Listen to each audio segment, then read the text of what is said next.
have done that. Okay. Masculine Mindset Show. It's Adam Skoda. Now, guys, today I have Dale Valor on my podcast. He is from the Modern Success group, and he's also with Modern Flirting as well. The legend Jared Lawrence, if you guys want to go check him out. Now, today's topic is inner game and assertiveness. So I'm going to start out just by talking about inner game, and I wanted to mention real quick that Dale is an author of a book called Inner Game. So I would love for him to just introduce himself to my listeners, and he can basically let my listeners know his definition of inner game because he has a whole book on it. So the floor is yours, man. Adam, man, I've been looking forward to this all day, man. I absolutely love the opportunity to get on a podcast or, public speaking engagement or whatever and be in front of somebody's audience and just have a conversation, man, and just vibe and have a good time doing it. And man, look, I could not be more happy. I'm so excited that you asked me to be on. You know what I mean? So I'm glad we were able to carve out the time, make it happen. And so let's knock it out, man. Let's knock it out, bro. So yeah, man, inner game, bro. So like you'd mentioned, Modern Success, I'm one of the head coaches with Modern Success, and my lane is inner game. Go figure, right? So I've been working with, I've worked with thousands of guys over the last, since I really began coaching. And one thing that I notice with guys who really struggle, is 9 times out of 10, it boils down to their inner game. Everything starts with mindset, right? Like if you're going to accomplish a task, you're already thinking about that task before you go out there and do it, how it's going to be done. You're anticipating certain things. Even if you don't even know what it is, you don't even know what you're doing. You still are kind of piecing together mental pictures as to what this is probably going to look like. You might be right. You might be wrong, somewhere in the middle. But bottom line is you're already contemplating what is going to happen. And I find that guys, when it comes to dating and relationships and things like that, they build a narrative, and a lot of times it just doesn't work out for them because they're either playing it too safe or they're playing it too loose, or, there's so many variables and things like that from a mental standpoint. One of the things that you had brought up is how I define inner game. All right, which is an excellent question. The way I define inner game is the relationship that you have with yourself.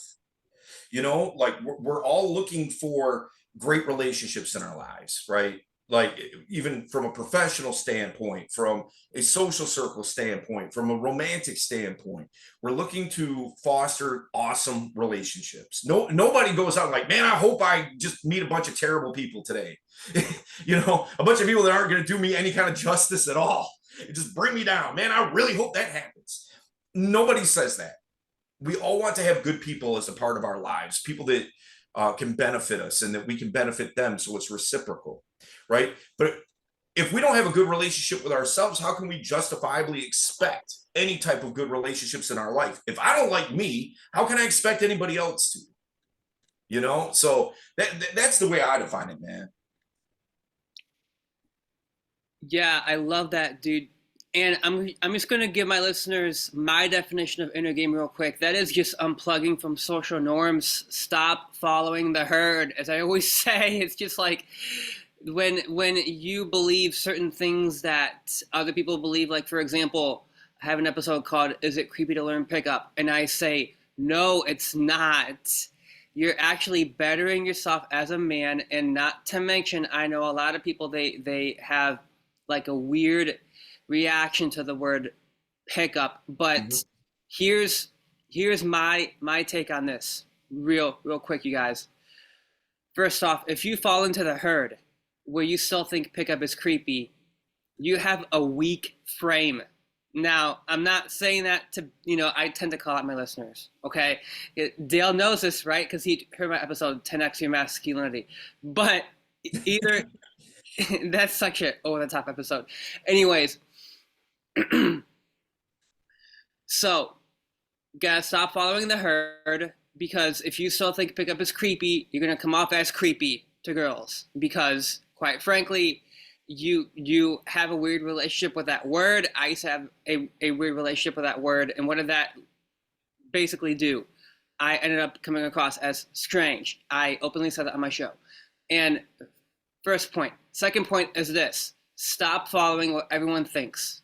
Stop following what everyone thinks. More importantly, here's a big dude. This is such a good quote by Dr. Wayne Dyer. Don't believe everything you think. Mm-hmm. Don't believe everything you think. And so for me, inner game is just like gaming yourself.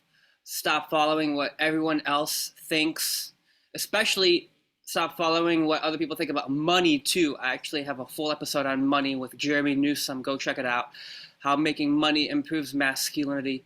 And more importantly, the last big point I want to make is just have a clear code of life. I touch upon that in my hardcover book, 77 Ways to Develop a Masculine Mindset. And so, yeah, I could say a million other things, but it's just like, don't follow what other people think.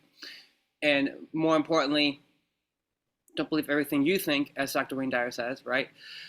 And stop believing that attraction is about doing favors or buying girls shit. It's just like, come on, guys. I mean, you guys know better than that by now, right? I have so many podcasts where I just like, what was that? How to Be a Sexy Challenge.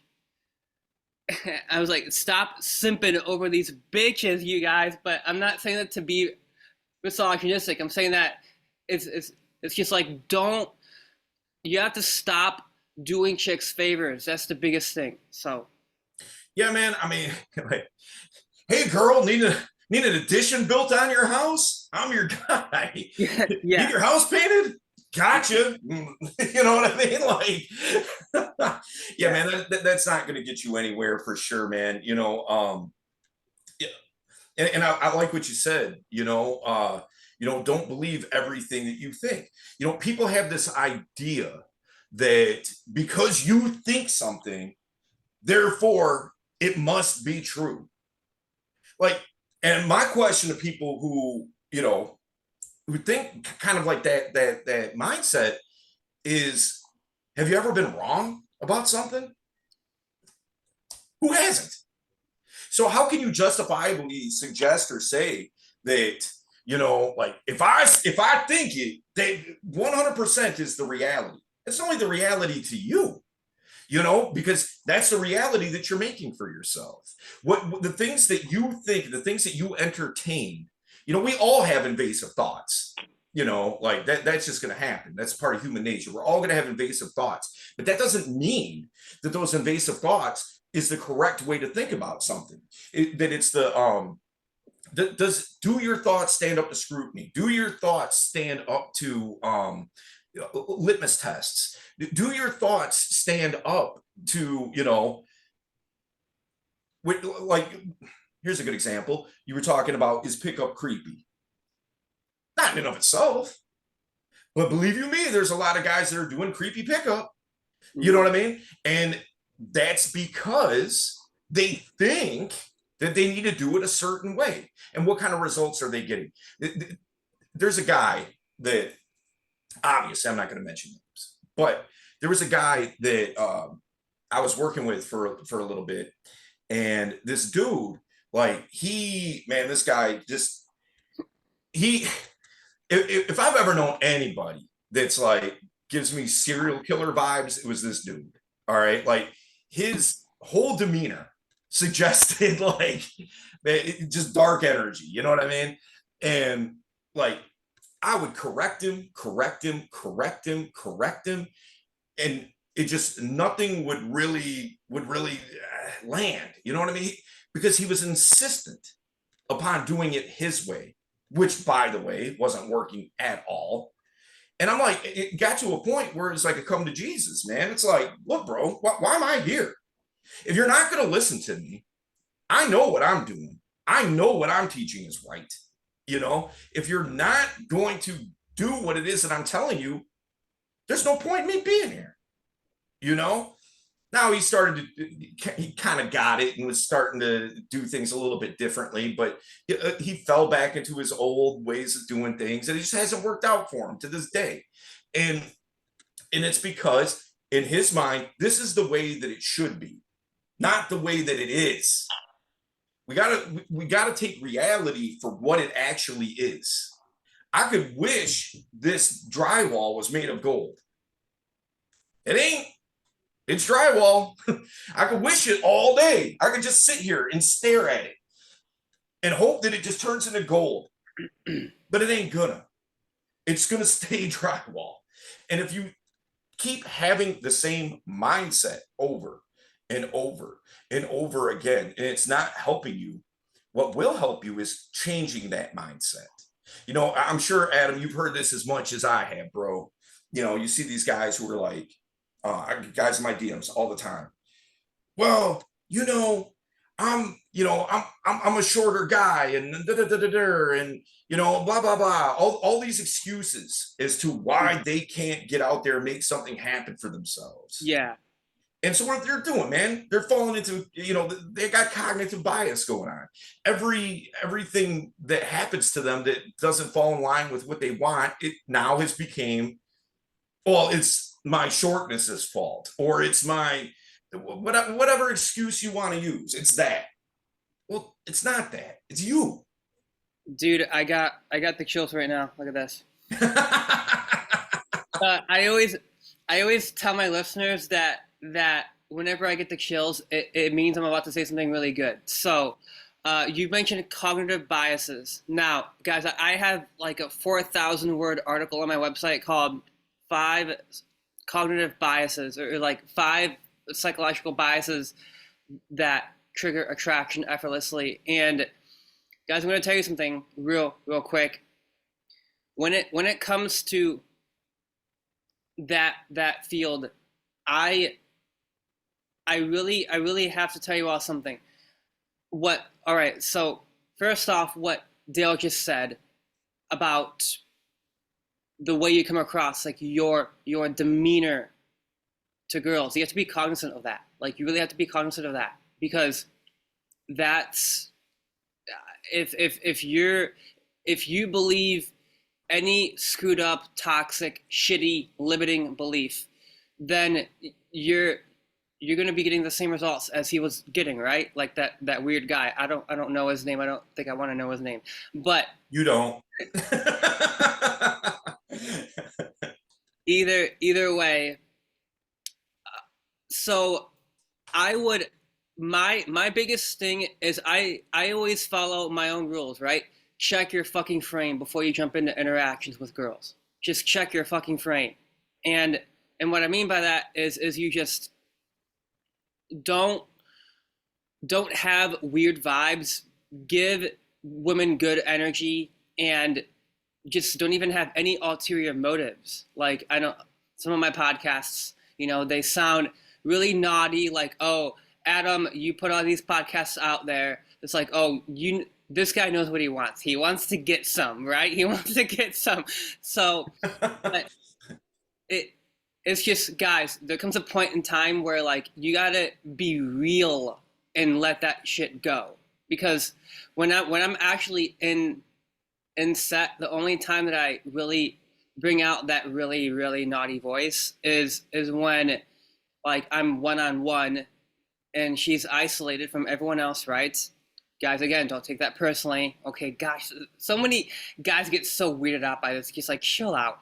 But anyways, it's, what I mean by isolation is you have to get her alone, away from other people, because that is the only time that she is really going to basically follow your lead, because that right there, again, is masculine. This is called the Masculine Mindset Show for a reason. Now, what was I saying? It was back on the tangent. Can you get me back on course, Dale? I totally lost my You're train talking of thought. cognitive bias. Yeah, cognitive biases, right. All right, there's something called the mere exposure effect. The mere exposure effect basically states that the more you are merely exposed to other girls, you are going to get used to their presence. And that's how I built a lot of relationships recently, because I just basically I am getting myself more exposed to these girls. And sounds funny, right? Getting exposed, but anyway, the whole point behind that is to just when when you are conversing with girls, they are seeing you more often, and it's like they get more comfortable with you because the law of mere exposure, right? I mean, it's just one can say that that's a brilliant way to just build up a campaign over time and build a relationship with anyone. Doesn't matter. It doesn't have to be just girls. Like, it could be anyone. But yeah. So Yeah, man. I mean, look, uh, when guys fall into the trap of cognitive bias, right? What's happening? What's happening is that they're blinded to anything that points to the opposite of what they're thinking is true. Okay, so um, I'll give you an example. This is so funny, man. So um, one of my best friends, all right, he's in this relationship with this woman, and things were kind of going south, you know. I mean, but it was like a long-term relationship. They were engaged at this point, but they were having some issues. And he comes to me and he's like, Dale, what do you think, man? Like, go figure, I might be the guy to ask, but he comes to me, we're having a conversation about it, and I was like, hey man, look, I'm not going to tell you what to do. I'm just going to give you my thoughts, and then you do with those thoughts what you want, and if you choose to break up with her, so be it. If you choose to stay with her and you end up marrying this girl, like, I will, I'll support it and everything, but you just do with these thoughts what you want, you know so I tell him what I was thinking. So he opts to break up with her. Okay. And so he hits me up a couple of weeks later and he's like, hey man, I don't know, I think I made a mistake, dude. Maybe I shouldn't have broke up with her. I'm like, well, why'd he say that? Man, I keep getting all these signs from the universe, that I keep thinking about her. And I'm like, okay, what kind of signs are we talking about here? He's like, man, I keep seeing her car everywhere. Not her actual literal car, just make and model. And I'm like, okay, what kind of car does she drive? Man, she drives a red Toyota Corolla. I'm like, oh, so you mean the number one car sold on planet Earth? You keep having to just see that, huh? Like, come on, man. I'm like, the only reason that you're thinking that you're getting a sign is just because you're aware of the type of car that she drives. If you had no idea what type of car she drives, that wouldn't stand out to you. Like, that's the only reason.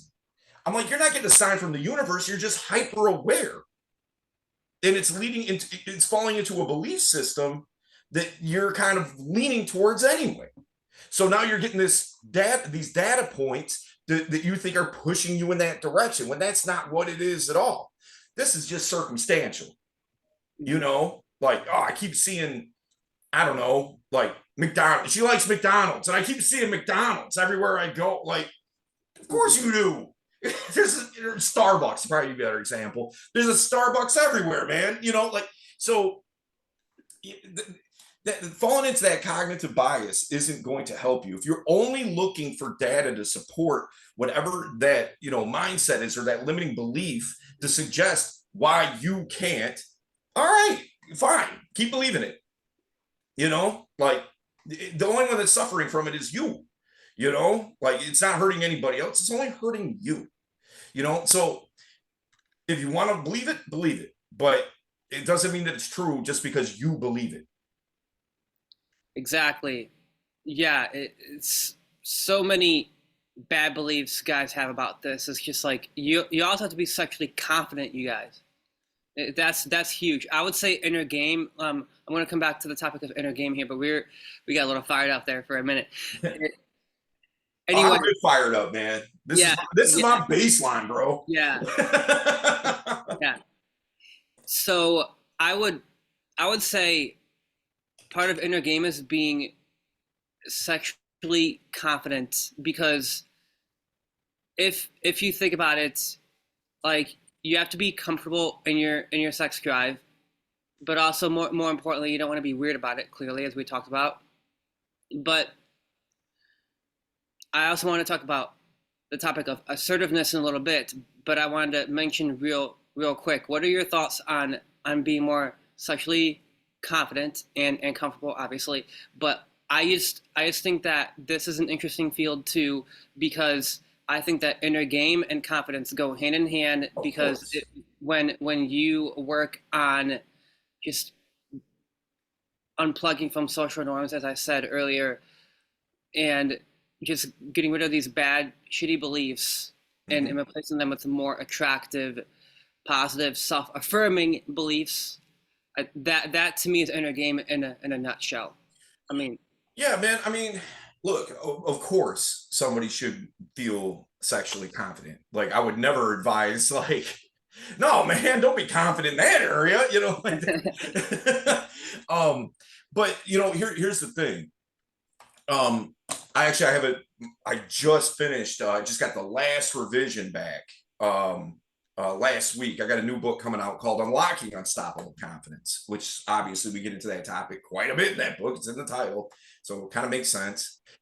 But when it comes to confidence in any area, whether it's sexually, whether it's approaching, whether it's professionally, whether whatever, um, I'm not a big advocate of, like, you need this type of confidence and this type of confidence and this type of once you feel confident in something, generally that starts to extrapolate across other areas of your life. Now, of course, there's where confidence doesn't really, um, like, here's an example. If Adam, you're like, hey man, my buddy had a head injury yesterday. Can you come do brain surgery on him? Well, I'm not going to feel confident that that's going to go well. It's going to be a bad day for everybody. You know what I mean? But I do feel confident in my ability to learn and understand things. Right? I might not be able to do brain surgery today, but if I give my all, odds are I will be able to learn it at some point. I have confidence in myself that I'm, competent enough to understand and learn things. All right. So that's where this comes down to, like, in particularly with guys who haven't had a lot of sexual experience. It's like, well, Dale, come on, man. How can I be confident in something that I'm just simply not used to? How can I be confident in something that maybe a guy's a virgin?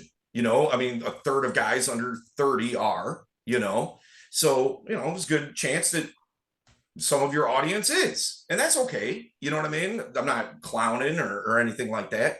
And then it's a reasonable question. How can I be confident in something I've never ever done? Well, here's how you have confidence regardless. Okay. So, if you can't feel confident in yourself, be competent. All right. Have confidence in that competency. An example I absolutely love. Imagine being on an airplane. All right. Now you're sitting window seat. You got a guy sitting here next to you, and you're mid-flight. You're flying to Los Angeles. You're somewhere over Iowa at this point or something. All right. And word gets out on the plane. The pilot had a heart attack and died mid-flight. Oh no, what's going to happen now? There's no pilot, right? So people start freaking out. Okay. Now, the guy sitting next to you, he jumps up and he's like, hey, listen, everybody, don't worry. I got this. I have seen Top Gun 25 times, and I've seen the new one 3 times. I got this. He runs up to the front of the plane. He gets in front of the instrument panel, grabs the yoke. What's going to happen? Everybody's dead. He's going to fly that thing right into the ground, man. You know what I mean? Right. But now, dude had all the confidence in the world, okay? But what he didn't have was competence. All right? Now, same example, just a little bit different. Pilot has a heart attack and dies. Sitting next to him is a co-pilot. All right? This co-pilot, this is his first day on the job, day one. All right? And you know how that goes, man. You know, it's first day on the job. You're probably a little bit nervous already. You know what I mean?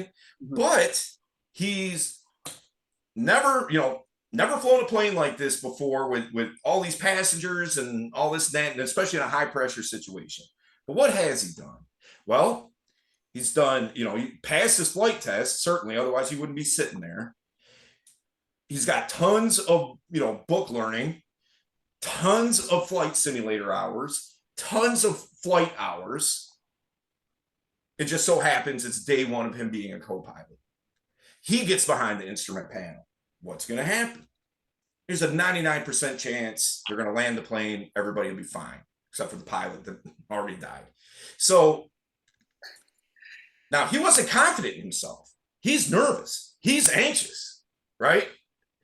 But he had the competency to act in spite of that. Mm-hmm. All right. And now that he did this in this high pressure situation, now he's also going to have the confidence that, hey, I can do this. I got this, So he has the best of both worlds. He has the competency and he has the confidence, right? So if you're a guy that doesn't have the experience, what can you do? You can become competent, right? You can start watching instructional stuff. I don't mean porn. I mean actual instructional stuff. You can start learning female anatomy. You can start, getting guidance from guys who do know what they're doing. And I don't mean like that in a weird way. But what I mean is like breaking it down for you, what you can expect, how to, hold yourself, how to, handle this situation, how to push it forward, how to sexually escalate, and all these things, right? So now you have the competency that you can start putting into motion. Once you have the experience, now you have the confidence too, right? So that's what I'm driving at, man. Look, it's crazy to say, that's the worst advice in the world. Don't just be confident. Dude, what? I'm just gonna be confident just because somebody told me I should be. That's not how it works. It works through experience. And if you don't have experience, it's something that you can learn before doing it. I'm gonna go out on a limb, Adam. You probably have a driver's license. Yes? Yeah. Okay. You didn't always have a driver's license. Yep. You weren't born with a driver's license. At a certain point in time, you got behind a car the first time, or got behind the wheel of a car, I mean to say, right? You had to take a driver's education course. You had to go, do a road test. You had to do whatever you had to do. But either way, it was at a certain point, it was the first time doing it. You never did it before, but that's how you learned how to do it. And now I'm going to go out on another limb. You probably don't even think about driving while you're driving. You probably just get in your car and go, thinking about what you're going to do when you get there, right? I mean, it's just internalized.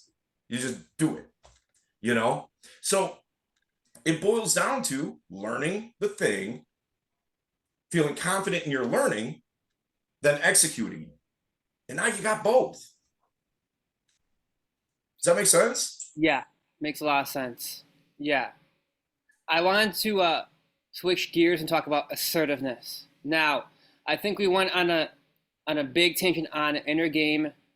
It is important to know about the mere exposure effect, just because, the more you're basically getting to know someone, and the more you are exposed to them, right?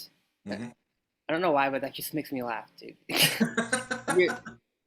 you're exposed to them. It sounds kind of like dirty, but that's the creepy pickup. That's our opener. I just exposed myself. Take note on how Dale and I are acting right now. You don't do that in front of chicks. But anyways, so I want to talk about assertiveness now, and the reason is because, well, obviously, I heard your interview with Marnie of the Wing Girl Method. I thought that was awesome. And first off, I want to start out with by just saying self boundaries. That for me is huge. Like Mhm. if you think that you're going to start showing assertiveness in front of girls, you have to show that you are assertive with you before you start even Absolutely. like showing that assertiveness around chicks. Yeah, Because 100%. if, if I mean, like, oh, chick, I'm assertive, but then you try to act tough. Because again, I have another podcast called 10 Reasons Why Women Are Attracted to Polarizing Assholes, and I say don't be fake hard. Now, fake hard, you guys, is you're acting like that fake tough guy. Oh, I have boundaries, chick, but you don't have boundaries with you because potentially you're going to the bar too much, and you still got that beer gut, and it's just like, come on, guys, let's step it up. First off, eliminate your vices because that's huge. I I talk about eliminating vices in my hardcover book, Mhm. and also I wanted to mention, yes, eliminating vices, very important. Self boundaries, extremely important. And third big point is to be sexually assertive, which I'll get to that here in a little bit. But I wanted to actually ask you real quick, what is your definition of assertiveness? Because I just basically said just a few things, dude. I could go on a Yeah, million more so things, but assertiveness, in the way I define it, is standing up for your code, your whatever your compass is, whatever your purpose is, like basically you standing up for self. Okay. Um, where I think a lot of guys miss the mark is they confuse assertive with aggressive. mm-hmm. There's a difference. Okay. The way that, actually, let me take a step back because I like what you said about being self assertive. What's another way of saying self assertive? Self discipline, Yep. right? You have to discipline yourself. And by doing that, you're being assertive with yourself that this is acceptable, this isn't acceptable, right? So I got to get rid of these things that are unacceptable to me, right? So if I'm trying to lose weight, or if I'm trying to put on muscle, if I'm trying to, stop smoking so much weed or drinking too much, or whatever the case is, right? Um, I'm putting in more hours at the job, trying to level up there, whatever it is. All right. It starts with you Yeah. because otherwise it's just somebody telling you to do it, which is probably going to cause resentment, to be honest. But the thing is that if you're going to self-discipline yourself and be assertive with yourself, that's going, as a natural extension, that's going to show to others. Because if you can tell yourself no, it makes it a whole lot easier to tell somebody else no. And the thing is, what aggression is it's the act of being assertive, but also being out of control with that assertiveness, a loose cannon, right? If I'm in a war and you're an invading army and I've got a cannon, I want that cannon to shoot in your direction. You know what I mean? I don't want to just willy nilly just shooting everything. You know what I mean? I want it to be focused. I want it to hit the enemy, hit its mark, hit its target, not just any target. I don't care about the trees behind you and the army behind me killing all my guys. You know what I mean? I don't want to do that. I want it going to where it needs to go in order to, you know, not let me and my people get injured and hurt or killed, right? So if you're a loose cannon, that's aggressive. You don't want aggressive, you want aggression. And what aggression is all that aggressive energy focused in a certain way, in a certain path, at a certain target. And so if we're talking about self-discipline and setting boundaries and things like that, like, look, you can look, it's called what it is, man. Some people don't have any boundaries, and that's problematic. Yeah. Obviously, you're a doormat at that point, right? Yeah. Some people, they have boundaries, and they'll tell people their boundaries, but they don't enforce their boundaries. That's where the assertiveness comes in, right?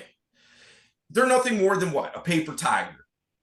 You know, like, okay, cool, you told me, but that don't mean nothing because what are you going to do about it? You know what I mean? So taking it past that, some people have their boundaries are too rigid. All right. If that's like the what you call it, like the metronome going to the other extreme. If your boundaries are too rigid, then you're nothing more than a tyrant. You know what I mean? Like you're that's controlling. You know, like we see like these guys who you know, like, oh, my girlfriend can't ever even look at another guy.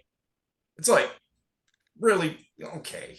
You know what I mean? Like Yeah, yeah. he's mad at her because, you know, the server at the restaurant they went to happened to be a waiter instead of a waitress. And he's mad at her. Like it's her fault. You know what I mean? Like, dude, you know, so what you want is that sweet spot in the middle, healthy boundaries that you're willing to enforce. If you're not willing to enforce it, that's problematic on a huge level, right? Dude, yeah, I have to go on a tangent real quick because I just love what you said so much. He was talking about rigid boundaries, but also there's another part. Again, I touch upon this in my hardcover book. Write down boundaries you have for yourself, and I talk about rigid boundaries and porous boundaries. Most people have both, and it's bad. So, rigid boundaries, unlikely to ask for help, has few close relationships, very protective of personal info, may seem detached with romantic partners, keep others at a distance to avoid the possibility of rejection. Now, porous boundaries, you guys, you ready for this?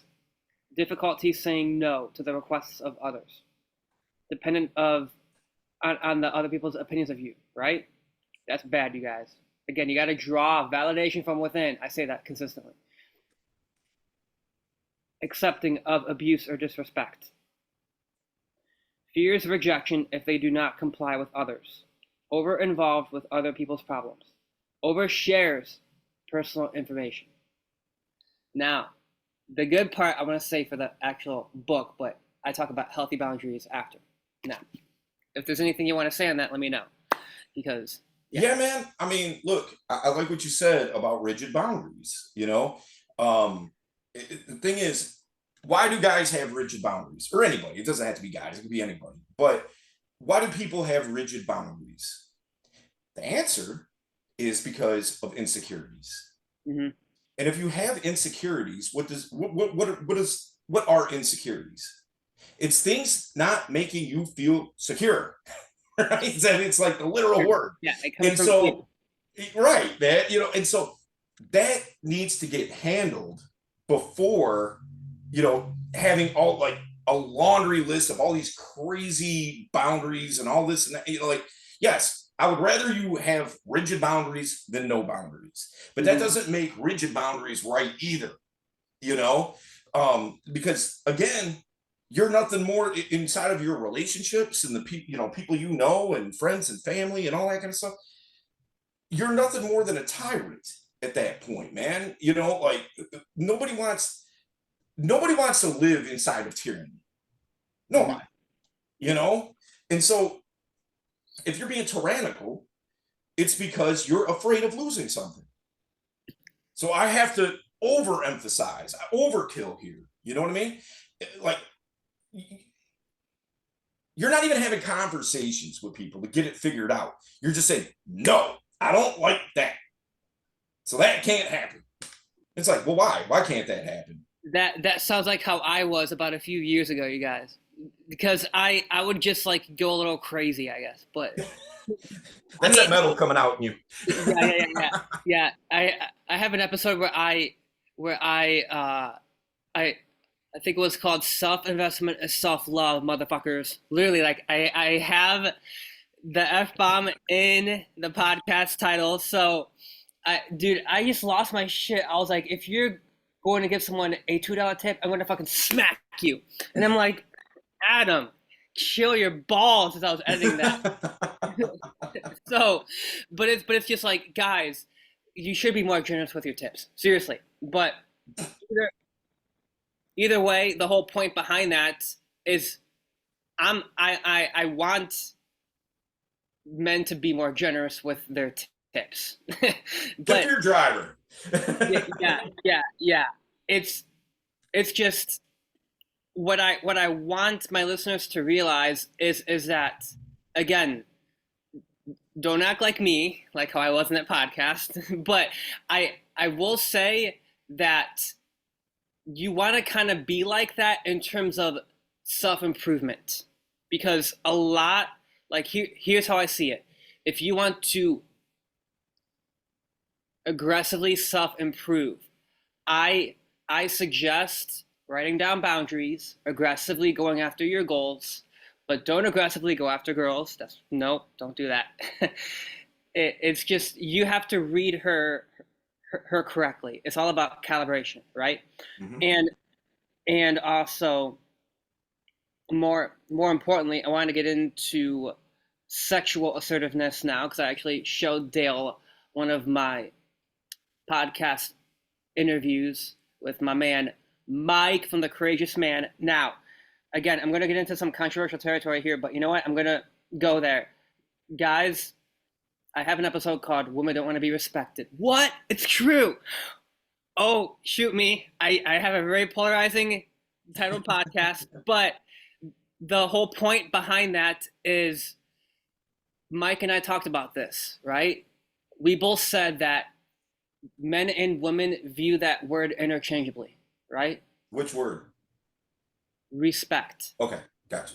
Okay. So so what I said on that episode is just be willing to show your assertive energy in when she wants it from you. Like, I will give you guys a clear example. Last year, so I mastered PNF stretching. All right. Now, what that is the contraction and the relaxation of the muscle. This chick, I'm gonna leave nameless because she might know about my show. I don't know, but she was asking Adam, "Can you just push a little harder?" And then when I started getting more aggressive with my touching, right, or like, guys, I want to be careful with that. Again, aggressive with the stretching. Okay, that's what I mean. That's really what I mean. She was like, "Oh, that feels better. Nice." And I was like, "What? God, these chicks are like." I realized what they're into. Like, this is what they want, but they're not going to say it to you, right? So what I'm getting at here is this: you want to show that you're kind of masculine, right? In when you're touching them, right? Or like when you're doing anything physical with them. Do you get me? So what I mean by, all right, I went for that polarizing title, I know, but the whole point is this. What I'm saying here is this: show that little oomph, when you're in the escalation process. And I wanted to get your take on this now, Dale. Let me know if you have any stories like that one, right? But if you Well, were to share. I mean, look, I've been a dominant in the BDSM community for a long time. All right. So yeah. I hear you. Now here's the thing. I call it basically organized chaos. All right. So much like what we were talking about between aggression and aggressive, right? Like, aggressive is out of control. All Yes. right. Aggression is focused, right? So this is the same thing. You don't want, when it comes to that type of dynamic, it can't be all over the place, right? It has to be focused. And so when uh, when you're escalating in that way, um, you want to show that dominance, that dominant frame, but that doesn't mean, like, here's a great example. I got a great example for you. So it's like this. You ever go to the zoo? You've been to the zoo, right? Mhm. Okay. So you're walking, walking around, checking out all the animals and all this and that. You come up on the tiger display, or not display, exhibit. And you come up on that exhibit. Now, this tiger is in a controlled atmosphere, right? There's a gulch between you and the tiger, so why? So the tiger doesn't run up and start eating everybody and stuff, it's to protect everybody. You can look and you can tell that thing's a monster, but there's an element of safety there, keeping you from getting hurt, getting injured, getting killed. All right. So the tiger doesn't have to do anything aggressive, assertive, whatever you want to call it. Just by looking at this thing, right? So there's a respect. There's there's kind of almost a fear, but that you're safe. Kind of like when you go on a roller coaster, it's like, it's controlled fear, or a haunted house at Halloween time, like, logically nothing's going to happen to you, but there's that element of danger. There's that vibe in the air. All right. That's what you want to put out there. Obviously, you don't want to hurt her. Not really. You know what I mean? Obviously, she doesn't want to feel disrespected, not in a real sense. You know what I mean? But she wants to feel that power. Yes. But under control, That's what I environment. mean. Yeah.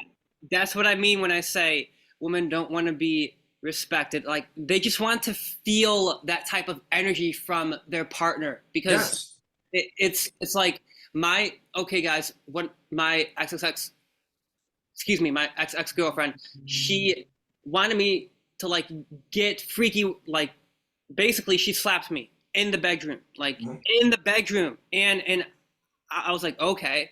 So here's what I did. Again, I told this story already, but I'll say it again.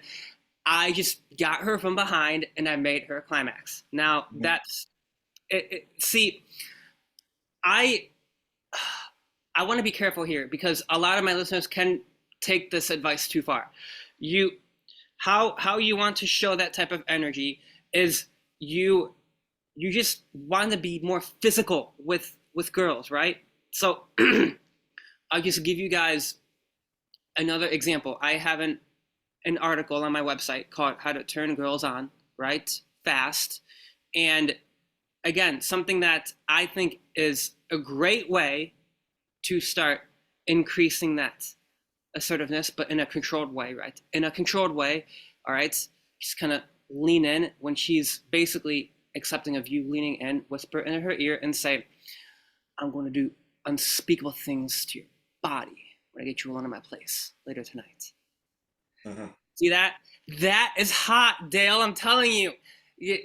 All of you guys listening right now, just think about that from a girl's perspective for a second. That increases anticipation. So powerful. So powerful. It's that animalistic energy, like I was saying with the tiger example, right? But it's restrained. Okay. It, like, not completely restrained, but it's restrained enough where she knows that she's not in danger. Mm-hmm. Okay. But there's like I said before, kind of like a vibe or a dangerous energy. You know what I mean? So she knows that nothing's really going to happen to her, but it has a semblance of that, like a caged tiger.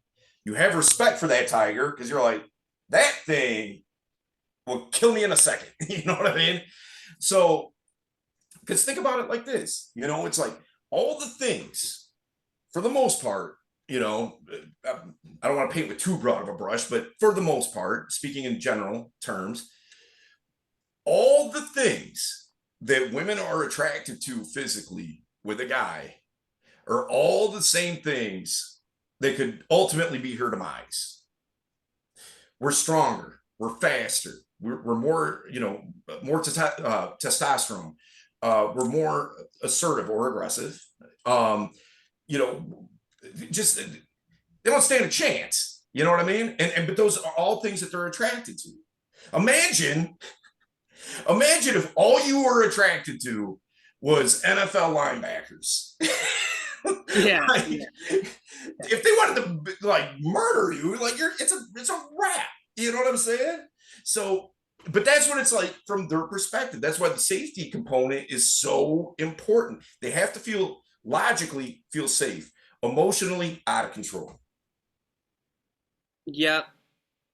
In fact, you bring up a good point. We can wrap up this podcast on that is just having good emotional control, because that right there, in my humble opinion, is like really fucking important. Because without that emotional control, uh, you're you're freaking passive aggressive. Mm-hmm. You you come across as like a fucking dick.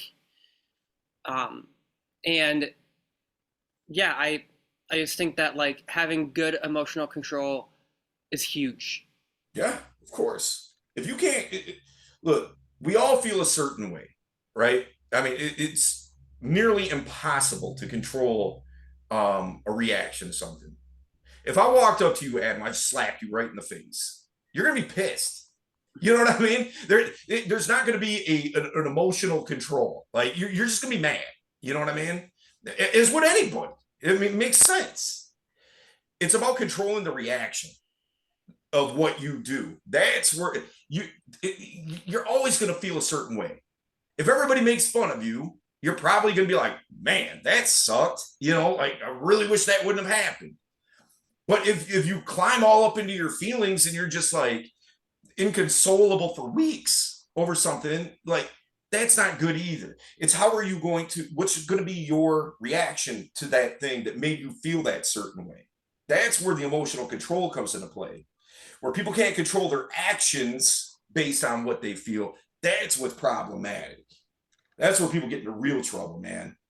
You know, oh, Yeah, I'm scared. I can't do anything. I can't leave this room. Oh, I'm mad at this person. I'm going to hit him in the head with a hammer. you lose also. Yeah, you're off your inner balance point. Yeah, Yep. yeah. So yeah, you guys, the big sum up here of this entire podcast. I mean, we touched upon inner game, why you gotta stop believing what other people think and don't believe what you think, and we also We touched touched upon, on a lot of stuff, man. yeah, assertiveness and being like that freaking, what was that? You were talking about your story about how you were dominant in a BDSM, which that would be another podcast we should do maybe if you're open to it. Yeah, So I'm down. I'm down. yeah, let's talk about that in the future. All right. And lastly, more importantly, I think that the big sum up of this entire podcast is just having good emotional control. That was one heck of a podcast, dude. Yeah, So man. Like I said, dude, I appreciate you asking me to be on, man. Like, it's an honor and a privilege. And yeah, man, I'm glad that we were able to have this conversation. It was a lot of fun. sweet. Oh yeah, one more thing, you guys, before I forget. Dale was a musician, and I love that because I was once a musician a long time ago, right? I played the drums, and I can respect that. I talking to him over Zoom, I can feel that energy, that stage presence that he still has. So let's fucking go. All right, peace out, you guys. I appreciate you listening to the Masculine Mindset Show. Go get Inner Game by Dale Valor on Amazon Kindle. All right.